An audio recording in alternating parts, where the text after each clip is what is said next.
All right, guys, so today we're going to review the 2011 Mercedes-Benz W464 G55 AMG with the famous M113K supercharged 5.4-liter V8. And I specifically love these because as all my ex-girlfriends are tax write-offs, you can write off this as well.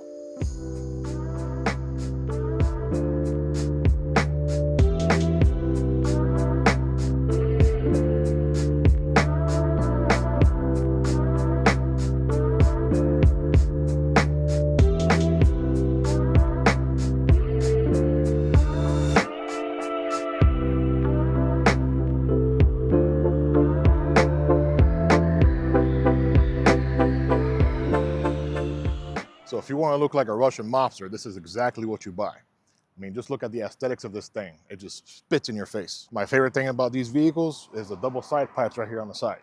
Love it. And at the end of the day, this is just a really, really fast box. So this one in specific is finished off in Mercedes 040 black, Osmidian black metallic with the Zenio black leather interior. It's super, super, super nice. So with these, unfortunately, you're not gonna be able to put too much dead bodies, but you know, you can still fit some weapons and machinery in here if you got to do some kind of crime. All right, so this one has the iconic M113K supercharged 5.4-liter V8. I absolutely adore this engine. I've had many vehicles personally with this engine, and these are really bulletproof. I mean, there's really not much that goes wrong. This is actually Mercedes-Benz's longest production AMG engine they put on any of the platforms. And this, the G-Wagon W464 specifically, was the last one to have it. So with this car, you can't be a Tesla driver. You got to shut down all these doors and panels with testosterone, just like this. Fucking manly testosterone engineering. And of course, how can I forget this large, heavy-duty trunk? Testosterone, baby. These things are a beast, and I'll show you guys that later on the POV. Let's go. All right, so we're inside this fast box. Very, very simple layout, nice and clean, nothing too overly complicated. We've got the revised, older on-command screen that came out of like a 219 CLS, facelift TLS, and a 211 E-Class. This is kind of like their 221 on-command radio that they have. You can always change this up for like an Android, Apple CarPlay system, but this is the factory unit. You've got your heated and cooled seats here, Cuchata seats. You've got your differential locks right here, very crucial part of these vehicles. You've got everything is pretty rock solid. I mean, very old school base. You got your very simple cup holder right here. Everything here is like solid. There's no plastic, no nothing. All the door panels are super, super tough and rigid.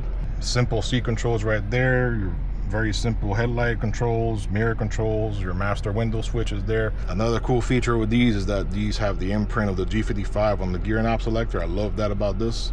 You've got your Alcantara headliner all the way throughout the car. You've got your little sunroof right there. Very simple car to live with. So now, enough with that. Let's go take this puppy out for a spin and show you guys what this can truly do. Yeah, you heard those door lock actuators working? That's a very testosterone car, unlike this piece of shit right here. But whether you're going to the grocery store, Sprouts and back, or you want to take this for a nice little cruise on the highway, this has plenty of power. It's like a fighter jet going through the road.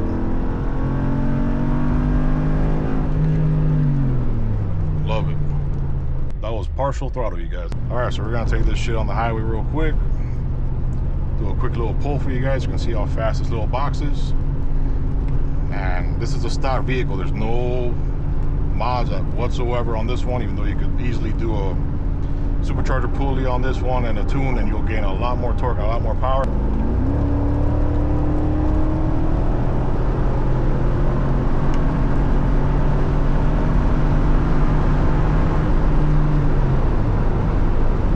Very fast box, but not enough space with all this bullshit Miami traffic. This is just casual driving around town.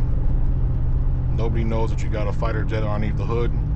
I really love the POV stance of the bonnet that's just so far laid out. You can see the turn signals there clearly. Even when you're making a indicator right there, it lights up. The noise is not so obscene. Very low grunt, very torquey. Passing all these peasants. So in retrospect, would you be able to daily drive this vehicle? Absolutely. Would you be able to take it on a road trip? Absolutely. Would you take it off-road? It has the capabilities of doing it. If you want to do that, that's your prerogative. I would just keep it as a street gangster mafia car that fits on all amplitudes of your day. Overall, definitely go ahead and buy one of these, because these will retain their value very well as they age, and they age like fine wine, unlike women. So behind the wheel of this, it's very old school truck-like feeling. You're not gonna have the most aerodynamic vehicle. Obviously, this is just a fast box on wheels.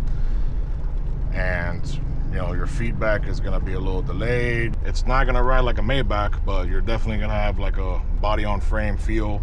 All right, so fuel economy on this, let's just not even talk about that, because that's just gonna deter you guys from buying this thing. But at the end of the day, if you can't afford the fuel, then you shouldn't be buying this thing, and you should definitely be getting yourself a better paying career, because that's some peasant mentality. As far as reliability goes, like I mentioned earlier, the engine and transmission are bulletproof.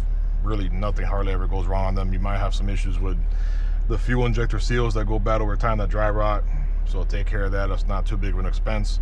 Engine mounts, obviously, on these will say FU at some point, as any other old car, but other than that, these are fairly reliable cars, and they hold their resale value quite well. This one is actually sold already. Check it out on our Bring a Trailer account, and it's going to go to a very happy customer all the way in Michigan. So these puppies haven't really changed much in the 70s. I mean, they were ultimately designed for the military over in Africa in the late 70s, and throughout history they just became more luxury and more demand as soon as the hip-hop scene started going on in the late 90s to early 2000s. Everybody and their mother had one of these, and Mercedes just blew up with these, and they became very popular over time. Pricing on these, I mean, this is the 2011, so this is the final year of the G55, so these are going to be on the higher end of the spectrum. You can get these relatively low miles for around 55 to 70 grand, around there. I've seen some go over six figures, if you know, with delivery miles on them. You can also always give us a shout out. We can definitely find you one as well. If you want to go a little bit older, you can. You're going to be around the early 40s range, give or take, around there. My favorite car. As far as comfort goes on this, I mean, it's super comfortable. You can be up top and see everything from the high end. You can look at all the peasants and flick them off as you're driving. All the creature comfort that you can ask for is definitely available on these. So unlike the newer G-Wagons that have the Burmeister surround sound system, these are equipped with the Harman Kardon Logic 7, which was very common back in those days. I believe the 218 CLS was the last Mercedes to have the Harman Kardon. After that, they've switched over to Burmeister full time, as well as a couple Bang & Olufsen examples here and there. But it's not a bad system, to be honest with you. I mean, it bumps pretty good. We got the Biggie Smalls, perfect car for this guy, dude. This is the perfect song for this car, man. Fucking A, he would have definitely had one of these. This old gal, as time goes on, just gets better and better. And I definitely recommend the G55 to anybody looking around for one of these in the market.